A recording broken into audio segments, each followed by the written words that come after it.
It started with a hiking trail I thought I knew. I've walked that same loop behind my parents' cabin since I was a teenager. It's about 5 miles, mostly flat, lined with pine trees on both sides, and always empty, even in the summer. But last October I went up there for a solo weekend. I was feeling burned out and just needed time away, one of those digital detox things. No service, no screens, just cold air and silence. I left for my hike just before sunset. I figured I had time to get halfway and circle back before it got too dark. I took a flashlight, just in case. About a mile in, I noticed something strange. A light between the trees. Faint. Yellow. Flickering. It looked like a lantern. I stopped walking, squinted, and it vanished. I figured maybe the sun caught some glass, or maybe I imagined it. But 10 minutes later, I saw it again. Closer this time. Still in the trees. Still just barely glowing. I called out, "Hey, hello," but nothing answered. No movement, no footsteps, not even birds. The forest was completely silent. That's what started to bother me the most. Even the wind had stopped. It was like the trees were holding their breath. Then I saw it a third time. Closer. Too close. And that's when I realized the light wasn't coming from a lantern. It was just hanging there, floating, no shape, no outline. Just a perfect golden glow, like something had drawn a soft dot in the air. I stepped toward it, just 2 steps, and the flashlight in my hand flickered out. Dead, fresh batteries. Cold air, completely dead. I turned to leave, but the trail behind me was gone. No footprints, no broken branches, just trees.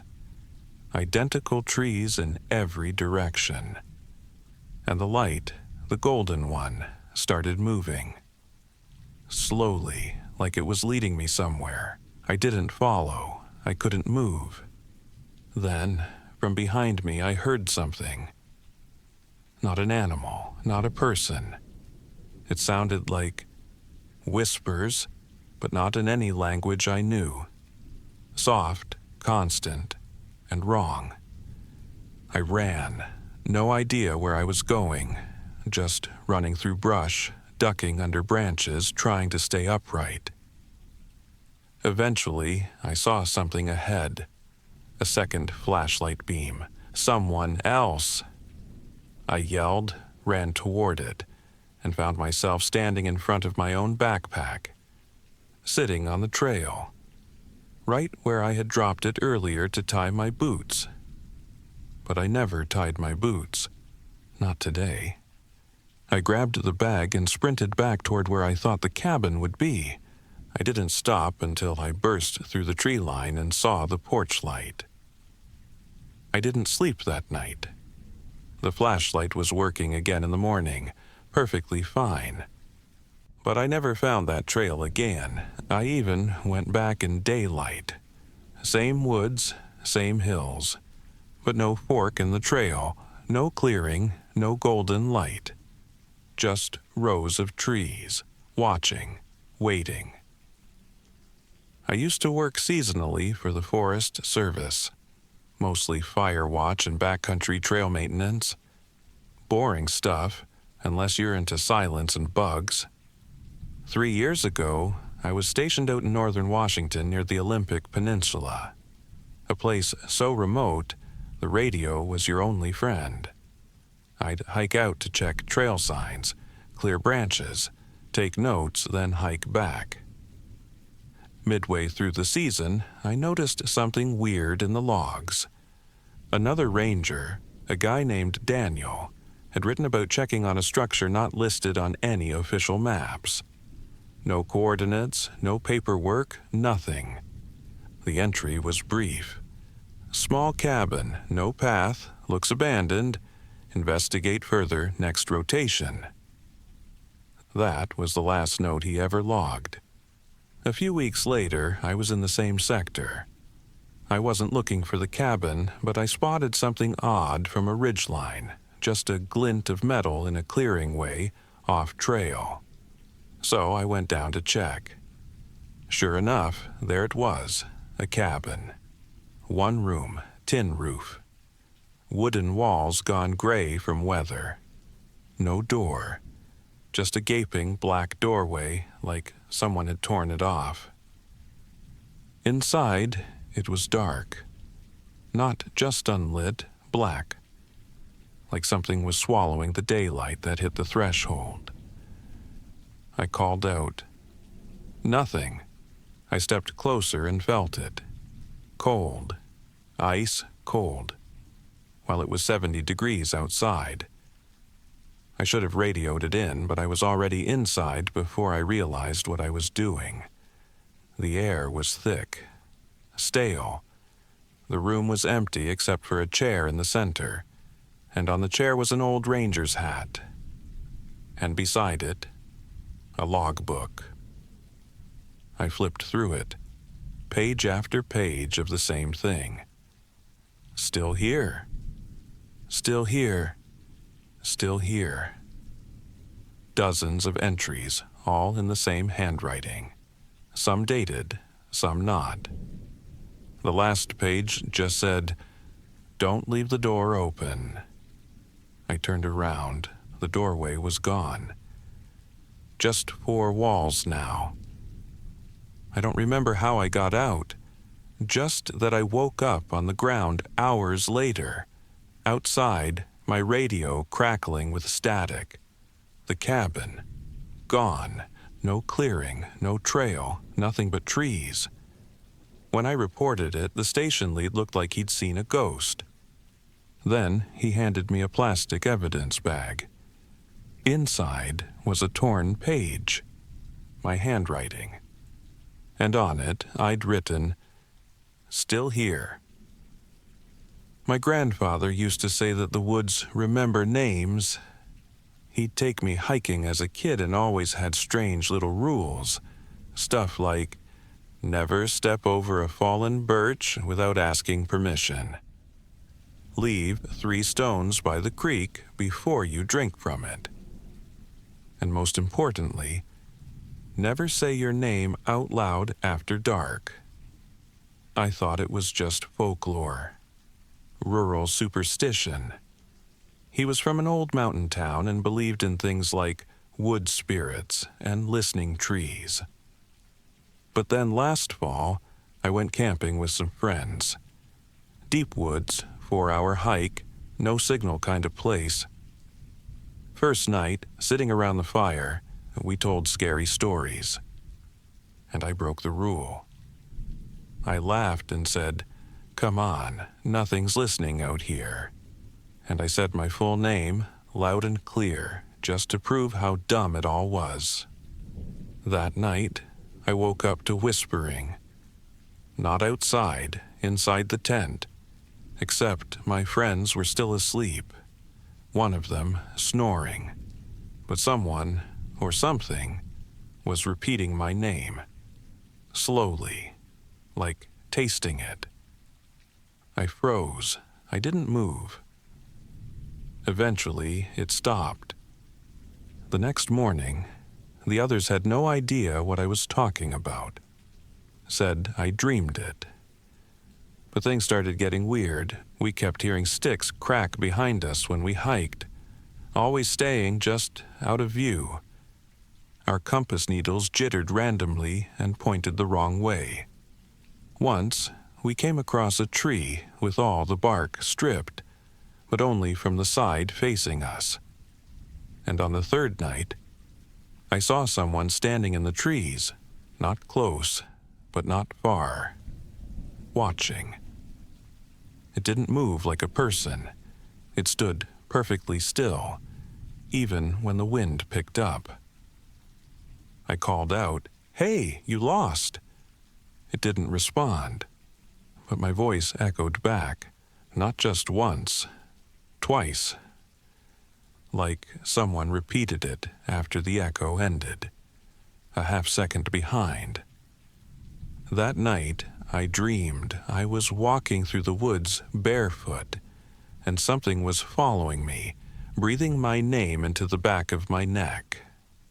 When we hiked out the next morning, everything felt different. The trees looked the same, but the sun didn't feel like it was in the right place, and the trail markers we'd painted on the way in were gone. Completely gone. Eventually, we made it out. But my name hasn't sounded the same since. Sometimes, when I hear someone say it, it's like the woods say it too. Whispered. Just behind the trees. Like something is still tasting it. I got into flying drones during the lockdown years. At first, it was just boredom and curiosity. Watching deer from above, following rivers, getting wide landscape shots. Peaceful stuff. Eventually, I started hiking to remote spots just to see what the forest looked like from the air. Forests always look different from above. Less like nature, more like something structured, like a pattern that's just too big to notice from the ground. One weekend, I drove out to a forest preserve I'd never visited before. Supposedly unused trails, no campsites, no rangers, just wild land. Perfect for exploring. I launched my drone from a hilltop clearing just before sunset. Sent it high, about 300 feet. I watched it skim across the treetops on my controller's screen, golden light spilling over the canopy. For about 10 minutes, everything looked normal. Then I noticed something strange. A square patch in the forest. Perfect right angles. Not a clearing, not a building, just trees arranged into a perfect square. But they weren't growing. They were stacked. Dead trees, cleanly cut, arranged like matchsticks in a pile, but far too neat and far too big. I zoomed in. No paths, no tire marks, no signs of machinery. Just this silent, deliberate structure in the woods, with nothing around it for miles. Then my screen froze. I thought the signal dropped, but the drone's GPS said it was still active. I restarted the app. The image came back, but the drone's location had changed. By 3 miles, instantly.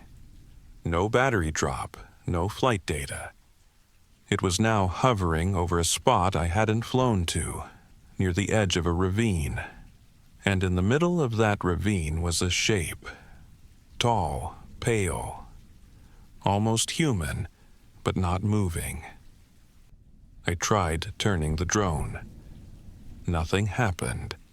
Then, and I still don't understand how, the camera began to pan upward on its own, slowly, tilting up, until it was looking directly at the sky. And in that moment I saw it.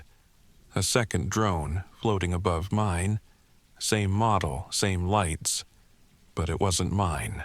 I panicked, hit return to home.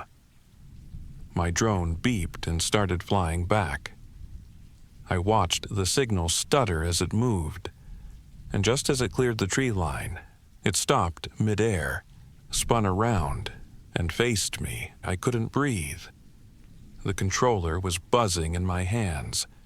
Then it flew the rest of the way back, landed without error, and shut off like nothing happened. I checked the SD card later that night. It had one video file. Just one. It was 7 seconds long.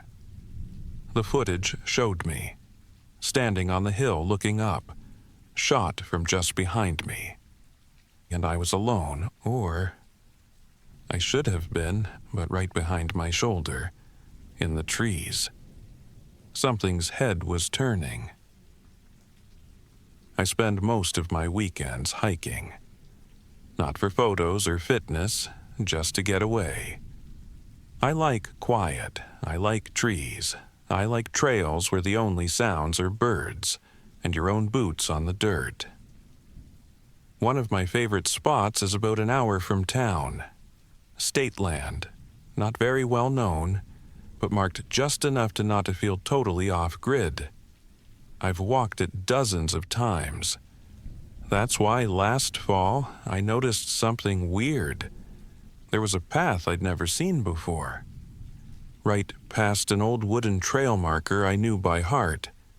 Suddenly, there was this side trail, fresh dirt, flattened grass, like someone had recently walked it or made it.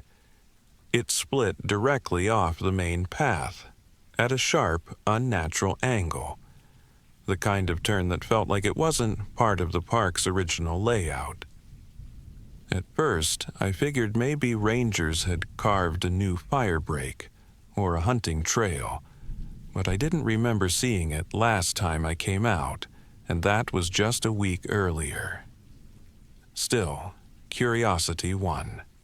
I took it. About 15 minutes in, the trail started to narrow. Not overgrown, just tight. Like it wasn't meant for more than one person at a time. There were no trail markers, no signs, no trash. Just trees, too close together, too quiet. Eventually, the trail ended in a small clearing, completely round, probably no more than 20 feet across. And in the center, a fire pit, old blackened stones, ash long dead, but around it, fresh footprints, at least 3 sets, all recent, circling the pit in different directions. No tent, no chairs, no campsite. I turned around to leave and froze. There was someone standing on the edge of the clearing. Not moving, just standing, half concealed behind a tree like it had been there a while, watching. It had no wearing hiking gear, no pack, no water, just a faded gray hoodie and jeans. It didn't speak, didn't come closer, and I didn't wait to see what they'd do next. I turned and walked as calmly as I could back the way I came. Didn't run, didn't look back. I didn't want to make it a chase. When I got back to the main trail, I looked around. The side path was gone, completely swallowed up by brush, like I'd imagined the whole thing. Later that week, I called the ranger's office and asked about it. Just said I thought I found a strange little campsite off the trail and wondered if it was private land. They asked where exactly I'd seen it. When I told them the spot, the guy on the phone went quiet, then said, "Yeah, you're not the first to ask. Just stick to the marked routes, all right?" Then he hung up. This happened last year, during a solo camping trip I took while recovering from a rough breakup. I wasn't running away exactly, just needed the kind of silence only a forest can give you. I chose a remote stretch of trail I'd hiked before, somewhere in northern Oregon. No service, no towns for miles, just a loop through heavy woods and cold air. I'd been out there for 2 nights without issue. Normal sounds, no other campers nearby, no reason to feel unsettled. Until I saw a trail marker I didn't recognize. It was nailed to a tree just off the loop. Not one of the standard red blazes the rangers use. This was a square of blue paint with an X scratched into it. It pointed deeper into the woods. No visible trail, just brush and shadows. Now, here's the thing. I don't go off trail. I respect the woods. I don't mess around with shortcuts or bushwhacking through unknown terrain. But this mark, it looked fresh, like it had just been painted. And it wasn't part of the system. I took a picture of it, thought I'd show it to the rangers later.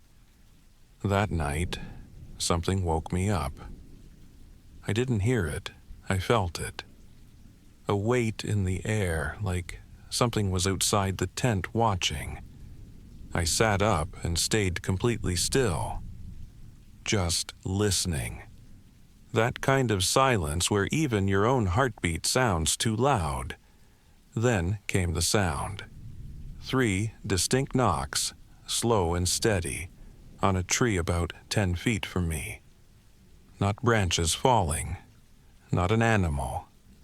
Knocking. I stayed in the tent till morning.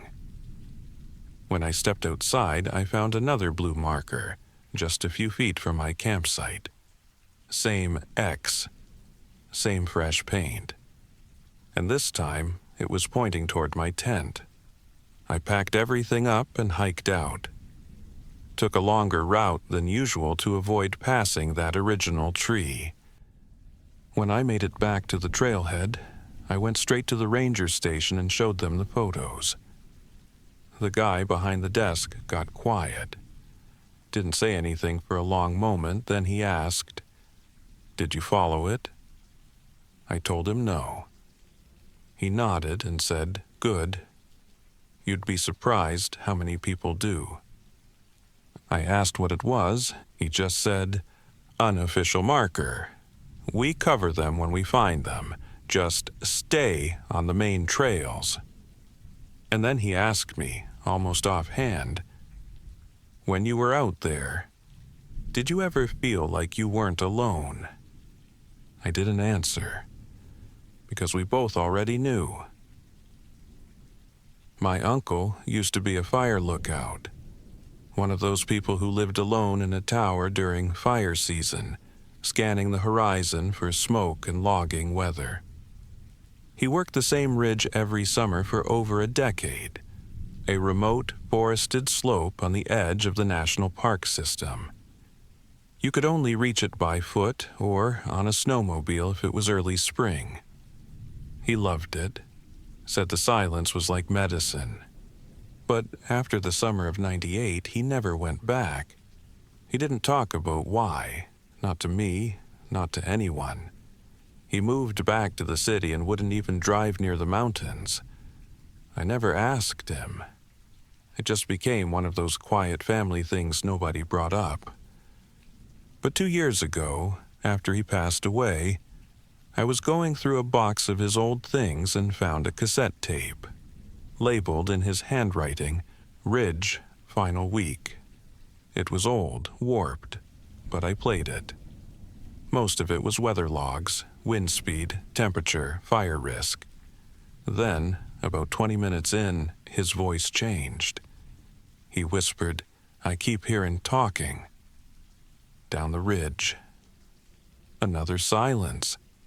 Then, "Can't make out words, sounds like a group, but I haven't logged any hikers in 3 days."